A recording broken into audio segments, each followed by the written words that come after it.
My name is Kirsty Gunn. It gives me very great pleasure to welcome to Writers Read two tip-top writers, Chris Arthur and David Robinson. And you know, with all of us who are in the writing practice and study program and in the undergraduate writing program here at Dundee, been thinking a lot about essays and of the creative possibilities of this form. But today we're also going to be thinking about essays kind of as a way of being and a way of thinking about all kinds of writing. So we have with us two beautiful practitioners of the essay form in very different ways, we might say. We have Chris Arthur, who's an internationally renowned essayist, someone who just writes essays, who's made it his literary project to attend to a form that allows for the pace of the mind at work, the mind thinking, the mind bringing together all kinds of ideas to collect them in one place. Chris's work has been acknowledged and awarded internationally, and in that crazy way of things, it's probably more well known in the States than he is here. But in a lovely kind of bringing together a circumstance, I remember when I first took up the job here, David, who was literary editor of The Scotsman and one of our most important literary journalists, called me and told me about Chris Arthur's work. So I started reading Chris's work well before I met him. So it's a very great pleasure to have Chris with us. David Robinson is an essayist of a different sort. I sometimes wonder if he might describe himself as an essayist, because he is, as I say, a literary journalist. However, David's literary criticism, his reviews, which often are quite long, he occupies the long-form journalism, as we call it, are essayist in nature. He allows himself to ask questions, to take risks, doing something with the literary review that not many regular journalists do. So there's something much more special going on in his reviewing than is simply a book review. In the same way, he has attended to the essay in his book In Cold Ink, which is his own, I might call it a long-form essay, investigating Truman Capote's famous long essay that itself investigated a famous murder in America in the Midwest. And David is going to be talking about that book as well as his other kinds of work in the discussions we're going to have and in the question and answer afterwards. We're going to run the session like this. I'm going to ask David and then Chris to read from work. Then we're going to have a little bit of a chat. Then we're going to have some more lovely readings, and then we're all going to have time for question and answer and a general discussion. But for now, let us all give a very warm welcome to Chris Arthur and David Robinson.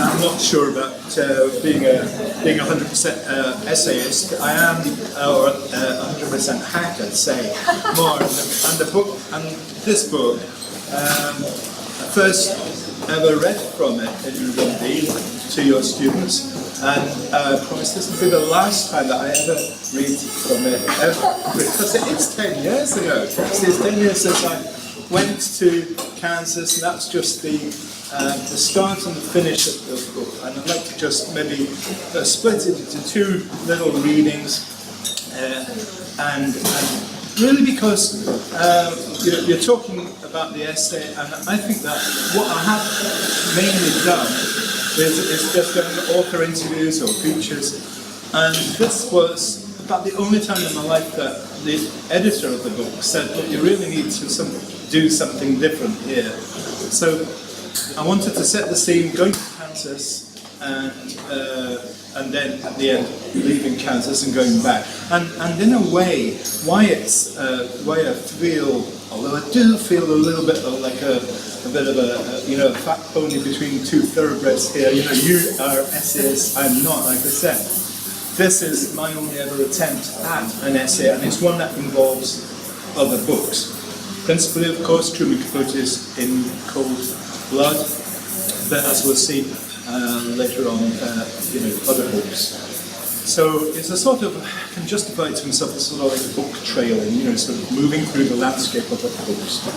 And I just wanted to start with one paragraph, the first bit, which I did read here 10 years ago. I'll only read one paragraph from it because that's about the anticipation of going to this place, Garden City, and then Holcombe, which is the setting of the Truman Capote's In Cold Blood, which has long fascinated me for so many reasons. The films, 2 films in 2005 and 2006, the fact that my son was interested in it, the fact that I read the book about 4 or 5 times, the fact that it seemed to me to speak to what journalism could be, should be, maybe, if you had enough time to just go along to a different place and right. So anyway, this is me driving across, and it's very much like these flat, empty plains.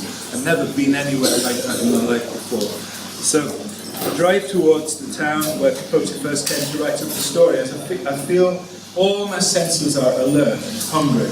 I want to know everything about Garden City, about the people I meet there, people who knew Capote when he was working on the story with his childhood friend half a week. Tell me the rainfall statistics, the crop rotation patterns, the voting habits of the local county and state, and my eyes won't glaze over. The average incomes, the prevalence of gangs, the patterns of crime, the kind of churches most people go to, and I won't be feigning interest. Show me the photos, the family albums, what people looked like back in November 1959, and I won't be suppressing a yawn or looking discreetly at my watch. Tell me quietly about the secrets, about how there used to be abandoned Negroes and Mexicans in the open-air swimming pool. Tell me what it must have been like to be gay in a place like this. Try me on small-town gossip. I'll listen.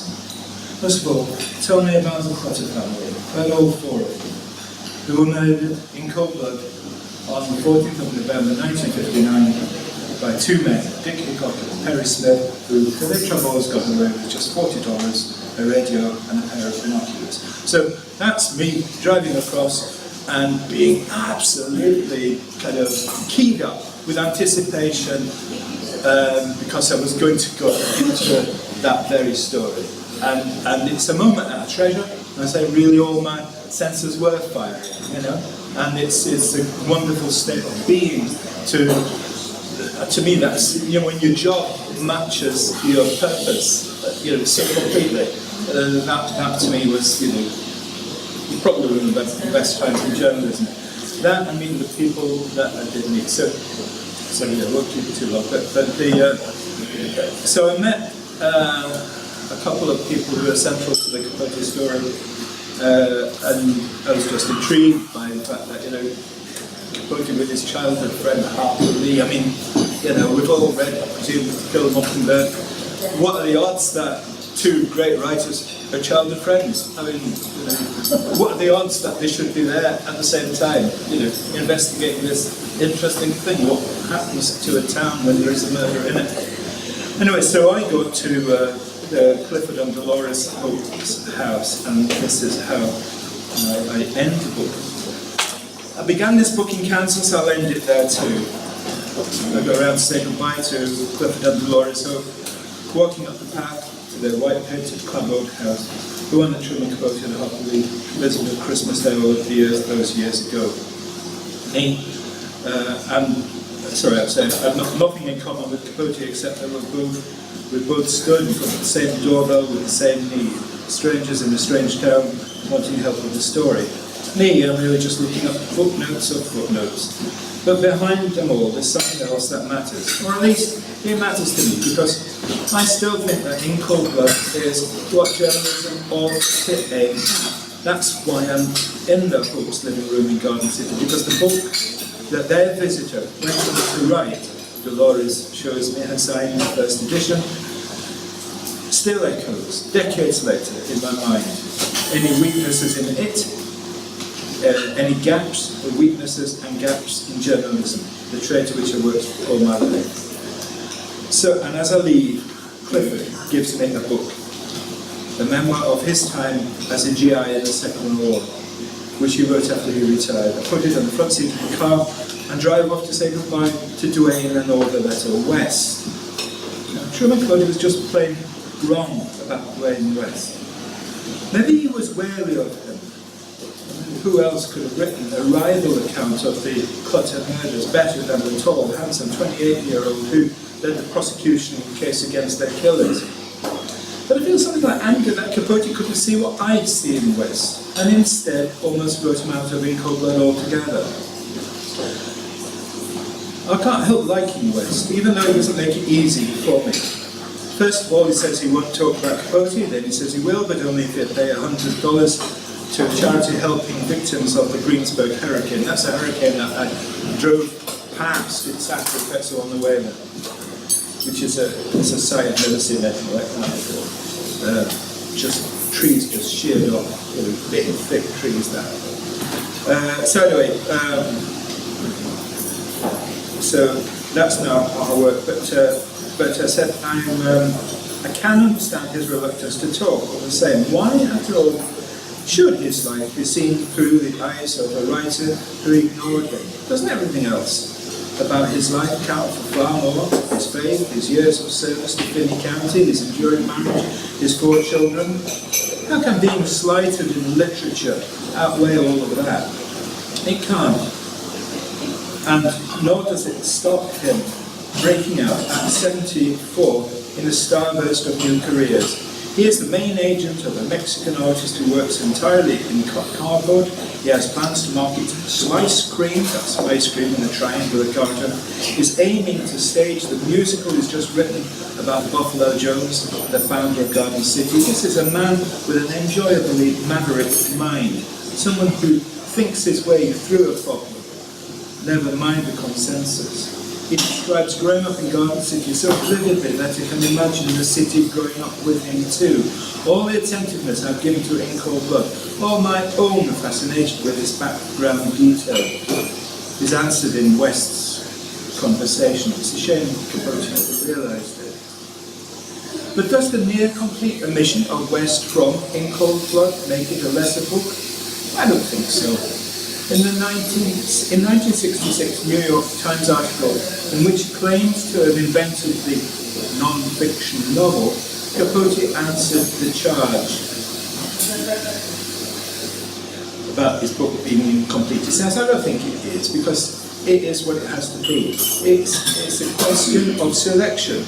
You wouldn't get anywhere if it wasn't for that. I've often thought of a book as being something like reduced to a seed. Instead of presenting the reader with a full plant, with all the foliage, the seed is planted in the soil of his mind. And he's right, of course. The prosecutor works hard to convict killers, as Dwayne West, the prosecutor, isn't a story. Killer explains senseless murders is. All the emotional weight in Capote's story is taking you not into the world as regular inhabitants of southwest Kansas might experience it, but into the memories of 2 killers about to face the hangman's noose. The Dwayne Wests of this world are always going to feel shortchanged by journalism because the story picks its own path, and the familiar ruts of real life aren't always where it wants to go. So, travelling to Kansas in search of truth was never going to be anything other than catching a few echoes of that story. The foliage of detail is still there, but the seed of the story has moved on into the minds and memories of his readers. And yet there still was some point in going there, not just because of the story of the murder, horrific and senseless though it was, but because of where it happened. Capote realised that small town Kansas, so vastly different from his Manhattan high society, he couldn't help but vivify his writing. Everything would seem freshly minted. The people, their accents and attitudes, the landscape, the weather, all this, it seemed to me, could only sharpen my eye and quicken my ear. As I followed in his footsteps, I felt that too. And never more so than just when I was leaving the Wests, Orvilletta called me back. Hey, maybe you should listen to this, she said, and she turned the radio volume up. It was a tornado warning. I'm used to this in West Kansas. An urgent succession of leaps cuts into whatever radio program people are listening to, and a metallic voice announces which way the tornado threat is coming. If there were a warning about incoming nuclear missiles, about the radioactive cloud drift patterns, this is exactly how it would be voiced. In cold, somber officialese, given threat levels in the various affected counties across the state. After the beeps, the announcer reads the counties' names with deadpan precision. Haskell, Finney, Gray, Hodgman. I'll be going through them all on the way back east. In 40 miles they should hit the storm, which may or may not be accompanied by a tornado. Outside, the leaves are stirring and clouds are slowly massing. We say our goodbyes and then head east. For the first 10 miles there's nothing. And then the rains come. The sky darkens and lightning flashes. At first, so faint and distant that I began to wonder whether I might be imagining it. Through the deluge, I latch onto an orange school bus ahead, and I try to keep fixating on it through the futile swish of the windscreen wipers. For mile after mile I follow the bus, and then it turns off to the left, and I'm alone on the prairie. The sky now black above me, the rain shrinking perspective, bringing the limits of my vision impossibly close. I drive on through the 30-mile car wash, and because I can't see the horizon, I start wondering whether I'm travelling uphill or downhill, even though my brain tells me that the road I'm driving on is as flat as, well, Kansas. And then the storm passes, and the horizon widens to its normal yawning immensity. I stop the car, get out, and smell the freshness of the new washed fields. Getting back in, I notice Clifford's warm memoir lying on the passenger seat. I'll read that, I promise, as soon as I can. And I head onwards, the hundreds and hundreds of miles home.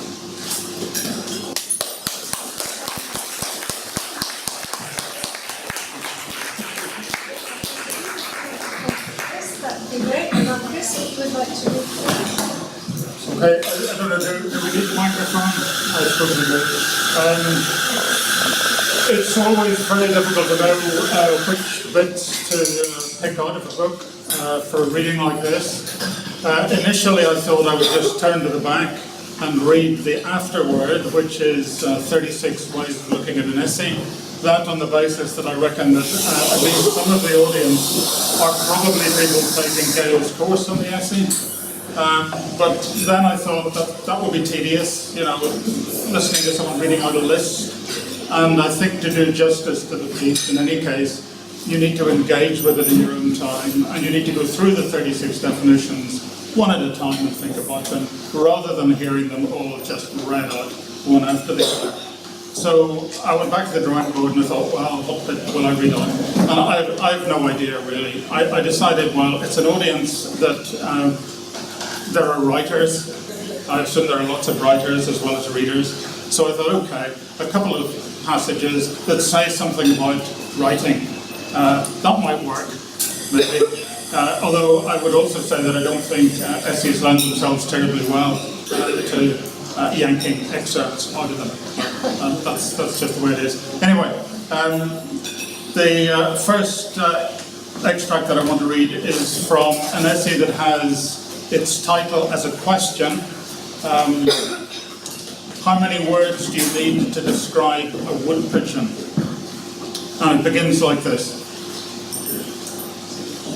Being a writer, I suppose it's not surprising that I'm intrigued by the relationship between language and the natural world, or that I try to craft as close a fit as possible between my sentences and whatever it is I'm using them to word into being on the page.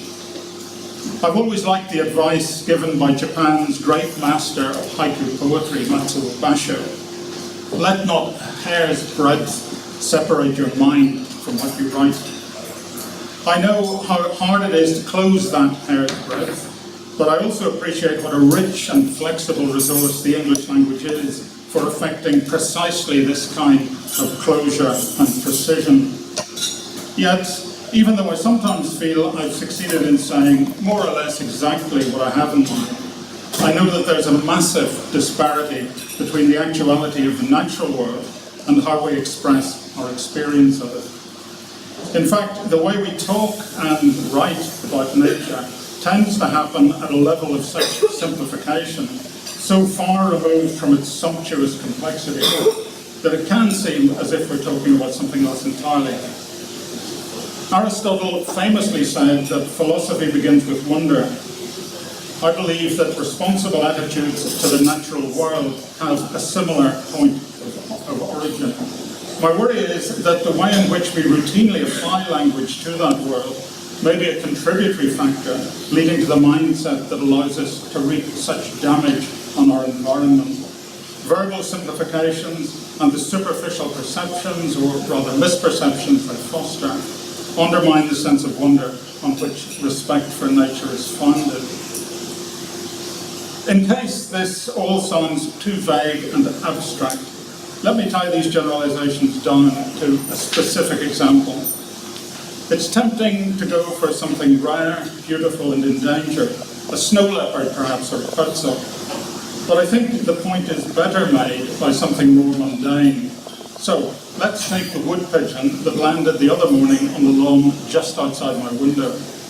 Watching it strut and peck its way across the grass helped to crystallize the realization of how impoverished the verbal strategies are that we normally call into play, and how often they make what's extraordinary seem ordinary. Wood pigeons are common birds, of course, pests in the eyes of many farmers and gardeners. From such perspectives, they're not deserving of any special use of language. Surely all that needs to be said in order to describe the moment is something like, there's a wood pigeon on the lawn. What's wrong with leaving it at that? At one level, nothing whatsoever. It provides a workable enough account in rough and ready terms of what happened at a certain time and place. My concern is that we too seldom recognize such statements for what they are. Radical attenuations, disguised abbreviations, excerpts telling so little of the story that they only provide a massively diluted taste of the world's flavors. In J.A. Baker's The Peregrine, a book which shows how language and nature can be brought into a far more potent alignment than we normally allow, the author observes that the hardest thing of all to see is what is really there. That comment came back to me as I tried to find a way of catching in words what was involved when the wood pigeon landed on my lawn. On reflection, the phrases I'd normally use to describe it all seemed designed to hide rather than to see, still less to celebrate what was really there. The more I thought about it, all the words I normally rely on seemed badly flawed.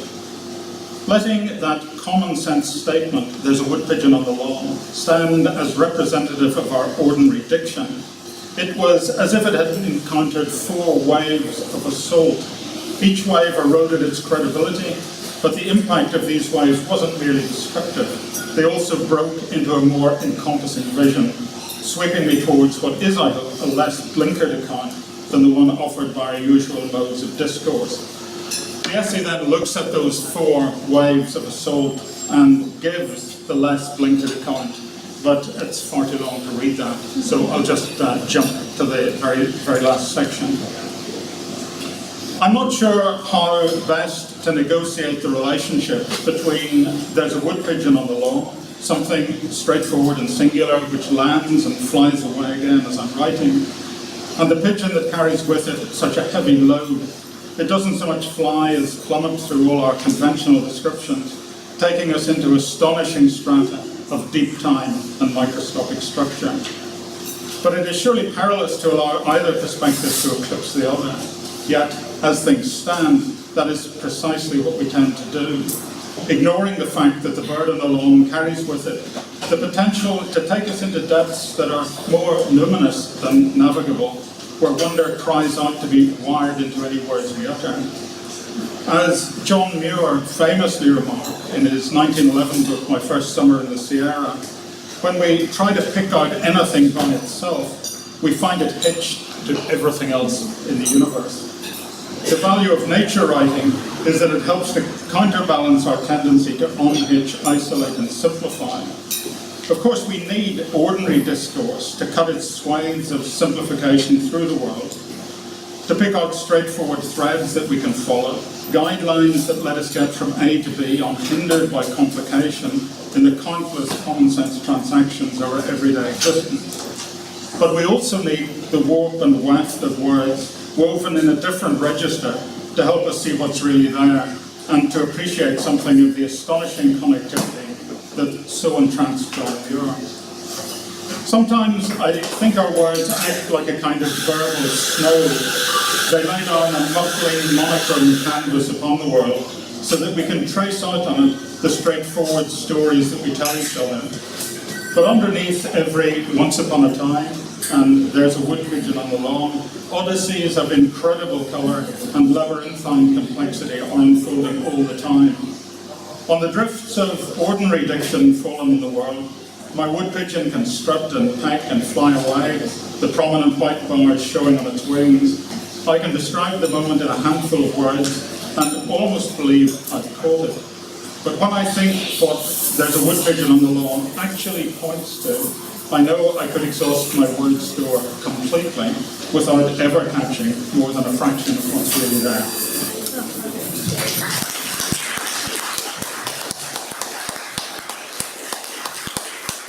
Okay, lots to talk about, and it's great because I've got lots of people in this room who are interested in exactly this kind of writing. So I know we'll have lots of time for questions afterwards. In the meantime, I want to begin our discussion.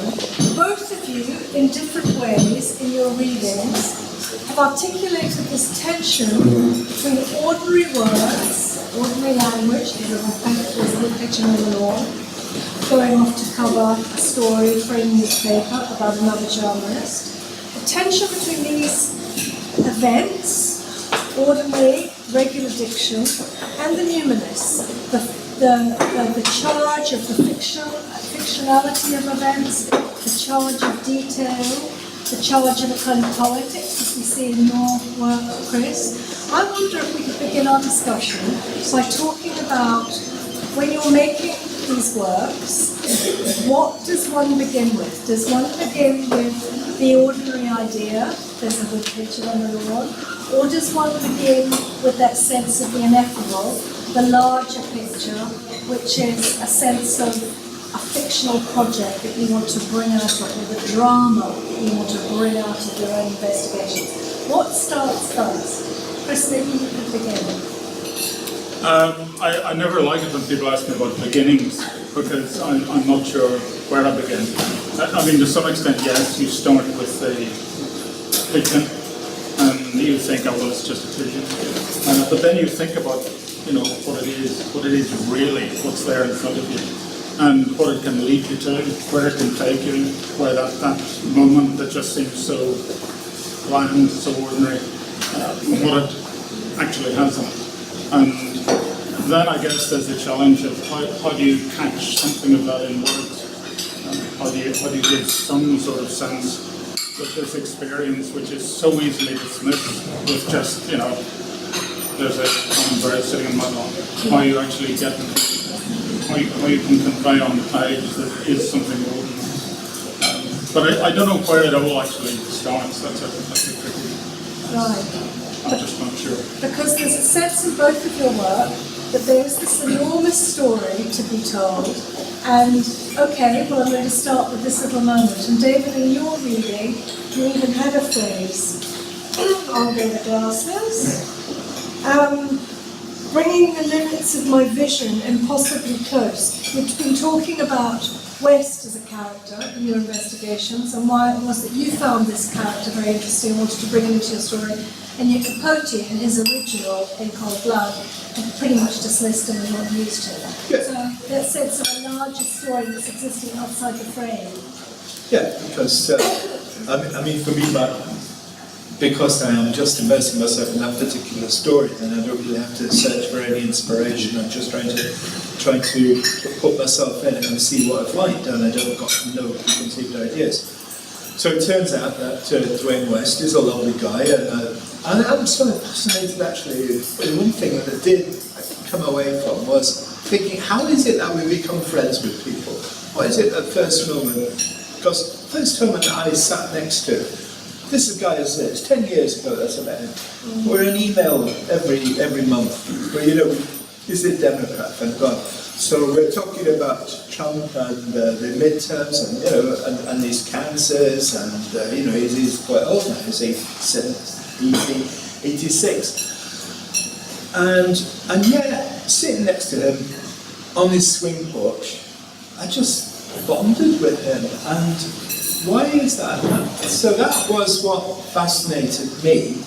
I bonded with him without sort of wanting to be part of the story, you know. I just had naturally, that had happened. That friendship had started in this mysterious way that friendships do. Yeah. And it had obviously happened with Capote, that had happened with him with the country club set, and that gave him the in to Garden City Society, which in the 50s for a guy, you know, as Catholic that was a big ask, and so that made the story. And so Capote was metropolitan, he was gay, he was short man. He's never going to have anything in common with a guy who's just physically the opposite. He's 6'4", and a Democrat, and a Methodist, and pretty straight arrow, so nothing in common. And so it was those sort of dynamics that I was intrigued by, but also, like, the doorbell that I was going to in the first that I mentioned there, where Capote and Hartley and to visit the people there, I got on with them as well. Do you know why? That was because that book that I mentioned that Cliff had wrote, I said, well, what's it about? And he said, oh, it's just my time of being in the war, setting in the war, went to your country, well, England, you know, and it's in Herefordshire, all this 1940. And he said, there were some of your soldiers come back from Dunkirk, they just got off the trains, and do you know what they had got in the boots? They'd left them all behind in France, and those poor boys. And there were tears in his eyes, Kirsty. And I thought, I'm miles away from home. I can't help but like this guy too, you know. Have sympathy with my sort of people at that moment in history. So that's all it was. It was just where you are and where you find yourself talking to and the things they say. That's all meant. Well, I think these are lovely things for writing students to hear and to be thinking about, because I think a lot of us may think that a long form essay needs some big thought behind it, you know, to get it started. That maybe you need to have that grand bang or that big idea. But what we've both said is that in actual fact it's quite random and it's quite contingent, and that you may take this small idea, as you are suggesting, Chris, and then just run with it. Are there any points in both of your writing processes, and I'm going to get back to you, David, later and challenge you on your very self-effacing claim that you're not an essayist. I'm going to have you on about that. But is there any point in both of your writing processes where you do both think in either of these, any of the essays you write, Chris, and you, David, and some of your long-form journalism, or indeed when you're writing this book, points where you think, oh, actually, I just think I've exhausted myself. I'm not sure that there is anything else I can say about this at this point. I'm not sure my ideas are going to take me further. Or is it more organic than that? Well, speaking for myself, I mean, I've got a folder full of essays that haven't worked, you know, failures. I mean, and one or two of them are like, I don't know, I mean, probably some of you guys have experienced this, where you have a piece of writing that acts like a black hole, and you really just need to stay away from it, throw it away, because, you know, yes, you've got to try hard with the piece and see if it will work, see if it will come together, but sometimes I suspect it crosses a kind of threshold, and nothing you can do to the damn thing is going to make any difference, and it will just suck you in and waste your time and destroy things. And I think I have finally learned, to throw these things away. It doesn't happen that often, but it happens often enough to keep me on my toes and not just to assume, oh yeah, I can write an essay. Some days I can't. You know, some days absolutely miserable progress, and it just doesn't kind of come together.